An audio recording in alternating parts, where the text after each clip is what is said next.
hello' everyone সকলোকে স্বাগতম আন এটা নতুন ভিডিঅ' লৈ ষ্টুডেণ্টছ আজিৰ এইটো ভিডিঅ' চালে তোমালোকে ক্লাছ 9ৰ এনুৱেলি পৰীক্ষাত অসমীয়া ব্যাকৰণত 17 নম্বৰ খাটাং পাবা সো তোমালোকে ভিডিঅ'টো শেষলৈকে চাই থাকিবা স্কিপ নকৰিবা আৰু যদি চেনেলটো এতিয়াও সাবস্ক্ৰাইব কৰা নাই চেনেলটো সাবস্ক্ৰাইব কৰি দিবা তোমালোকৰ এনুৱেলি পৰীক্ষাত ব্যাকৰণৰ পৰা ক ভাগত থাকিব 10 নম্বৰ আৰু খ ভাগত থাকিব 7 নম্বৰ 10 আৰু 7 অৰ্থাৎ মুঠ নম্বৰ থাকিব ব্যাকৰণত 17 নম্বৰ কেনেকৈ কি পঢ়িলে কৰ পৰা পঢ়িলে তোমালোকে 17 নম্বৰ পাব পাৰা আৰু 1 পৰা 2 ঘণ্টা তোমালোকে পঢ়িলে এই গোটেইখিনি তোমালোকে কভাৰ হৈ যাব কেনেকৈ পঢ়িবা কৰ পৰা পঢ়িবা কি পঢ়িব লাগিব গোটেইখিনি কমনৰ বিষয়ে এইটো ভিডিঅ'ত মই আলোচনা কৰিম সো তোমালোকে ভিডিঅ'টো শেষলৈকে চাই থাকিবা এতিয়া আমি পলম নকৰাকৈ সোনকালে ক্লাছটো আৰম্ভ কৰিম তোমালোকৰ সিলেবাছত তোমালোকে দেখা পাবা তোমালোকৰ সিলেবাসৰ ব্যাকৰণত আছে নত্যবিধি সত্যবিধি সমাৰ্থক শব্দ বিপৰীতাৰ্থক শব্দ সন্ধি জুৰিয়া শব্দ দ্বন্দ্ব সমাস অনুৰূপ সমাস প্ৰত্যয় এইবোৰ বস্তু তোমালোকৰ আছে কত এইটো আছে তোমালোকৰ গ্ৰুপ এ অৰ্থাৎ ক অংশ আৰু গ্ৰুপ বি তোমালোকৰ দিয়া আছে সেম বস্তু বিপৰীত লিংগবাচক শব্দ বিপৰীতাৰ্থক শব্দ সমাৰ্থক শব্দ ঘূৰিয়া শব্দ আধুনিক অসমীয়া শব্দলৈ ৰূপান্তৰ কৰা এই আধুনিক অসমীয়া শব্দলৈ ৰূপান্তৰ এই গোটেইখিনি বস্তু তোমালোকে কৰ পৰা পঢ়িব লাগিব কি পঢ়িব লাগিব এতিয়া আমি তোমালোকৰ অসমীয়া কিতাপখন খুলি তাত মই তোমালোকক দেখাই দিম কি পঢ়িল তোমালোকৰ কমন পৰিব সো ষ্টুডেন্টস এইটো হল তোমালোকৰ ক্লাছ 9ৰ অসমীয়াত প্ৰথমটো পাঠ শিশুলীলা লিখিছিল শ্ৰীমন্ত শংকৰদেৱে এইটো পাৰ্টত মই তোমালোকক এটা উদাহৰণ দেখাই দিম তোমালোকে পাঠটো কেনেকৈ পঢ়িলে যিকোনো ব্যাকৰণ তোমালোকৰ কমন পৰিব আৰু ইয়াৰ বাহিৰত এটাও ব্যাকৰণ তোমালোকৰ পৰীক্ষাত নাহে সো যেনেকৈ এইটো এটা পাৰ্ট আছে তোমালোকৰ এইটো পাৰ্টত তোমালোকে একেবাৰে শেষত যাবা প্ৰত্যেকটো পাৰ্টৰ শেষত গলে তোমালোকে দেখা পাবা শব্দাৰ্থ আৰু টোকা শব্দাৰ্থ আৰু টোকা তোমালোকৰ প্ৰতিটো পাঠৰে শেষত দিয়া আছে শব্দাৰ্থ আৰু টোকা এই শব্দাৰ্থ আৰু টোকাত যিমানখিনি শব্দ দিয়া আছে এই শব্দৰ অৰ্থখিনি তোমালোকে পঢ়ি ল'ব লাগিব এই শব্দৰ অৰ্থখিনি যেতিয়া তোমালোকৰ পঢ়া হ'ব তোমালোকৰ প্ৰশ্নাৱলীত যাবা তোমালোকৰ প্ৰশ্নাৱলীত গৈ শেষত দেখা পাবা তোমালোকে ভাষা বিষয়ক এই ভাষা বিষয়কত তোমালোকৰ তলত দিয়া শব্দবোৰৰ এটা বা দুটাকৈ সমাৰ্থক শব্দ লিখা তোমালোকৰ সিলেবাসত মই তোমালোকক অলপ আগত দেখাই দিছো তোমালোকৰ সমাৰ্থক শব্দ বিপৰীত শব্দ শব্দৰ আধুনিক ৰূপ লিখা শব্দ লিংগবাচক এই এনেকুৱা ধৰণৰ প্ৰতিটো টপিকৰে পৰা তোমালোকৰ 2 ৰ পৰা 3 নম্বৰ থাকিব যেনেকৈ ইয়াত আছে সমাৰ্থক শব্দ তোমালোকৰ এনুৱেলি পৰীক্ষাত দুটা সমাৰ্থক শব্দ থাকিব আৰু 2 নম্বৰ থাকিব বিপৰীত শব্দ থাকিব দুটা 2 নম্বৰ থাকিব এনেকৈ অকল এই শব্দৰ অৰ্থ জানিলে তোমালোকে 7 পৰা 8 নম্বৰ ডাইৰেক্ট কমন পাবা আৰু এই শব্দ অৰ্থৰ তোমালোকে এই ডাইৰেক্ট পাঠৰ শেষত যে তোমালোকৰ দিয়া আছে প্ৰতিটো পাঠতে দিয়া আছে কিন্তু তোমালোকৰ প্ৰতিটো পাঠৰ এই ভাষা বিষয়কত দিয়া আছে সমাৰ্থক শব্দ লিখা তাৰ পিছত তোমালোকৰ যেনেকৈ ইয়াত দিছে এই 12 নম্বৰ কোৱেশ্চনত তোমালোকে দেখা পাইছা যে তলৰ পুৰণি অসমীয়া শব্দবোৰৰ আধুনিক ৰূপ লিখা ভিডিওটো আলোচনা কৰা হোৱাৰ পিছত মই তোমালোকক সূচীপত্ৰত গৈ দেখাই দিম কোনটো পাঠত এই আধুনিক ৰূপ থকা শব্দ আছে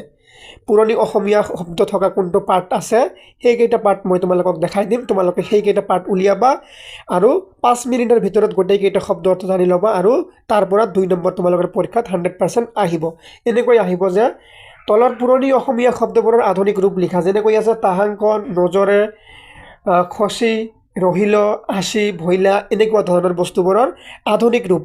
এইবোৰ হল পুৰণি অসমীয়া আৰু নতুন অসমীয়া ৰূপত তোমালোকে শব্দবোৰ লিখিব লাগিব এনেকৈ থাকিব 2 নম্বৰ ঠিক আছে তাৰ পিছত 13 নম্বৰত দিয়া আছে তলৰ শব্দকেইটাত কি কাৰণত মূৰ্ধন্য আৰু মূৰ্ধন্য স হৈছে তোমাক বুজাই লিখা কাৰণ লিখিব লাগে অৰুণ কংকন কৰ্ণ শ্ৰেণী ভাণ্ড নিষেধী এনেকৈ মূৰ্ধন্য আৰু মূৰ্ধন্য স হোৱাৰ কাৰণ কি লিখিব লাগে এইবোৰ পাঠৰ ভিডিও অলৰেডি গোটেইকেইটা বনোৱা আছে আৰু তাত এইবোৰৰ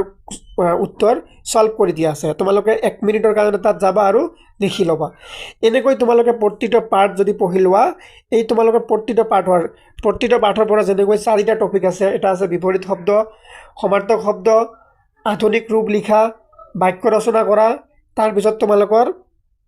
ভাব সম্প্ৰসাৰণ কৰা আৰু এটা আছে তোমালোকৰ লিংগ পৰিৱৰ্তন কৰা এটা দুটা তিনিটা চাৰিটা পাঁচটা ছটা আছে এই ছটা টপিকৰ ভিতৰত তোমালোকৰ 5টা টপিকৰ পৰা ডাইৰেক্ট 2 মাৰ্কস কৈ থাকিব ইয়াত 2 থাকিব ইয়াত 2 থাকিব ইয়াত 2 থাকিব ইয়াত 2 ইয়াত 2 অৰ্থাৎ 5 × 10 তোমালোকৰ 10 মাৰ্কছ অকল এই শব্দ অৰ্থৰ পৰা আহিব সেইকাৰণে তোমালোকে অসমীয়া পাঠটো যেতিয়া পঢ়িবা ৰিভিজন কৰাৰ সময়ত 1 ঘণ্টাৰ কাৰণে তোমালোকে অকল পাঠটো উলিয়াবা একেবাৰে পাঠৰ শেষত যাবা প্ৰতিটো পাঠৰ শেষত গৈ তোমালোকে কি কৰিবা এই শব্দাৰ্থ আৰু টুকাৰ যিমানখিনি শব্দ অৰ্থ দি আছে এবাৰ ৰিডিং পঢ়িবা তোমালোকৰ মনত থাকিব ভালকৈ মন দি পঢ়িবা এই শব্দাৰ্থ আৰু টুকাখিনি পঢ়াৰ পিছত তোমালোকৰ প্ৰশ্নাৱলীত যাবা প্ৰশ্নাৱলীত যোৱাৰ পিছত তোমালোকে একেবাৰে শেষত চাবা ভাষা বিষয়ক আছে এই ভাষা বিষয়কত তোমালোকৰ যি থাকিব যেনেকৈ ইয়াত আছে সমাৰ্থক শব্দ অসমীয়া শব্দৰ আধুনিক ৰূপ লিখা মূৰ্ধন্য আৰু মূৰ্ধন্য খ হোৱাৰ কাৰণ এনেকৈ তোমালোকে গোটেইকেইটা টপিক এবাৰকৈ ৰিডিং পঢ়ি যাবা এনেকৈ পঢ়ি গ'লে তোমালোকৰ 17 মাৰ্কছ থাকিব অসমীয়া ব্যাকৰণৰ পৰা তাৰে ভিতৰত অকল শব্দ অৰ্থৰ পৰা তোমালোকৰ 10 পৰা 12 মাৰ্কছ ডাইৰেক্ট কমন পৰিব আৰু এইবোৰ শব্দ অৰ্থবোৰ তোমালোকৰ কিতাপৰ বাহিৰৰ পৰা নিদিয়ে ডাইৰেক্ট প্ৰশ্নাৱলী নাইবা পাঠৰ পিছত থকা শব্দাৰ্থ আৰু টুকাৰ পৰা ডাইৰেক্ট উঠাই দিয়া হয় সো এইখিনিয়ে আছিল তোমালোকৰ এইটো ভিডিঅ'ৰ উদ্দেশ্য যে তোমালোকে কেনেকৈ 1-2 ঘণ্টাৰ ভিতৰত ব্যাকৰণত থকা 15 পৰা 17 নম্বৰ কভাৰ কৰিব পাৰা এইখিনি মই তোমালোকক দেখাই দিলোঁ মই নেক্সট পাৰ্টটো তোমালোকক দেখাই দিম যেনেকৈ ইয়াত আছে মানৱ বন্দনা তোমালোকে কি কৰিবা ডাইৰেক্ট তোমালোকে পাঠৰ শেষত যাবা পাঠৰ শেষত গ'লে তোমালোকে দেখা পাবা ইয়াত চোৱা বেছি নাই মাত্ৰ 5 পৰা 7টা শব্দ দিয়া আছে আৰু এই শব্দৰ উত্তৰ দিয়া আছে শব্দৰ অৰ্থ দিয়া আছে এই শব্দৰ অৰ্থ কেতিয়াবা ভালকৈ ৰিডিং কৰি ল'বা তাৰপিছত তোমালোকে কি কৰিবা ভাষা বিষয়কত যাবা ভাষা বিষয়কত গ'লে তোমালোকে দেখা পাবা ইয়াত আছে সমাৰ্থক শব্দ তাৰপিছত এইখিনি নালাগে এই সমাৰ্থক শব্দখিনি তোমালোকে পঢ়ি ল'বা এনেকৈ আমি বেলেগ এটা পাঠত যাম আৰু যেনেকৈ ইয়াত দিয়া আছে প্ৰচণ্ড ধুমুহাই প্ৰশ্ন কৰিলে মোক এই পাঠটো তোমালোকে পাঠটোৰ শেষত যাবা শেষত গ'লে তোমালোকে দেখা পাবা বেছি নাই অলপ কেইটামান দিয়া আছে শব্দ আৰু ইয়াৰ অৰ্থ শব্দ অৰ্থখিনি এবাৰ ৰিডিং কৰাৰ পিছত তোমালোকে সেম ভাষা বিষয়কত যাবা ভাষা বিষয়কত গ'লে তোমালোকে ইয়াত দেখা পাবা কি আছে তলত দিয়া শব্দবোৰৰ সমাৰ্থক শব্দ লিখা এইকেইটা শব্দৰ সমাৰ্থক শব্দ লিখিব লাগিব তাৰপিছত তোমালোকৰ কি আছে শব্দকেইটাত কি কাৰণে মূৰ্ধন্য হৈছে লিখিব লাগে শব্দকেইটাত কি কাৰণে মূৰ্ধন্য খ হৈছে লিখিব লাগে সন্ধি ভঙা এই সন্ধি ভঙা তোমালোকৰ সিলেবাসত কিন্তু দিয়া আছে মই তোমালোকক অলপ আগতে কৈছোঁ সন্ধি ভঙা আৰু সন্ধি জোৰা লগা যেইকেইটা পাঠত সন্ধি ভঙা থাকিব সেইকেইটাই পঢ়িবা যেইকেইটা পাঠত তোমালোকৰ সন্ধি জোৰ লগা থাকিব সেইকেইটা তোমালোকে পঢ়ি ল'বা এনেকৈ প্ৰতিটো পাঠ যদি তোমালোকে পঢ়া তোমালোকৰ 1 ঘণ্টা লাগিব 1 পৰা 1.5 ঘণ্টা লাগিব তোমালোকে গোটেইকেইটা পাঠ শব্দাৰ্থ পঢ়ি তোমালোকে শেষ কৰিব পাৰিবা আৰু অকল এই শব্দাৰ্থখিনি পঢ়িলে তোমালোকৰ কি হ'ব 10 পৰা 12 মাৰ্কছ 100% তোমালোকৰ কমন পৰিব আৰু বাকিখিনি তোমালোকৰ যি দুইটা নিয়ম আহিব সেইখিনি তোমালোকে প্ৰত্যয়ৰ পৰা আহিব কিবা আহিব সেইখিনি তোমালোকে পাঠৰ ভাষা বিষয়কখিনি যদি গোটেই পঢ়ি যোৱা তাৰে পৰা 15 পৰা 17 নম্বৰ তোমালোকৰ ডাইৰেক্ট কমন পৰিব এতিয়া মই তোমালোকক সূচীপত্ৰ খুলি কোনকেইটা পাঠৰ পৰা পুৰণি অসমীয়া শব্দৰ আধুনিক ৰূপ লিখিব আহিব সেইকেইটা পাঠ মই তোমালোকক দেখাই দিম যেনেকৈ তোমালোকে এই শিশুলীলা যে আছে শিশুলীলা কবিতাটো আমাৰ পুৰণি অসমীয়া ভাষাত লিখা আছে এইবোৰ কিন্তু আমাৰ আধুনিক বা বৰ্তমানৰ অসমীয়া ভাষাত লিখা নাই সো এইবোৰ পাঠৰ পৰা তোমালোকৰ কি আহে আধুনিক ৰূপ লিখিব আহে এইবোৰ পাঠত যিমানকেইটা শব্দ দিয়া আছে তাৰে পৰা কি আহে আধুনিক ৰূপ লিখিব আহে যেনেকৈ শিশুলীলাত আমি এবাৰ চাই লওঁ কি শব্দ দিয়া আছে যেনেকৈ ইয়াত তোমালোকে দুটা লাইন পঢ়িলে গম পাবা যে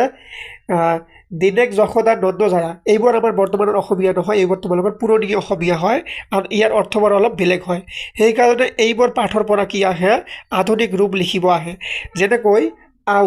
আউৰ মানে হ'ল বৰ্তমানৰ কি আৰু আখি মানে চকু এনেকৈ যেতিয়া তোমালোকে এইকেইটা পাঠ পঢ়িবা ইয়াৰ পৰা ডাইৰেক্ট 2 নম্বৰ কমন থাকিব কোনকেইটা পাঠত এনেকৈ শব্দ আহে আধুনিক ৰূপ লিখিব আহে যেনেকৈ শিশুলীলাৰ পৰা তোমালোকে কি আহিব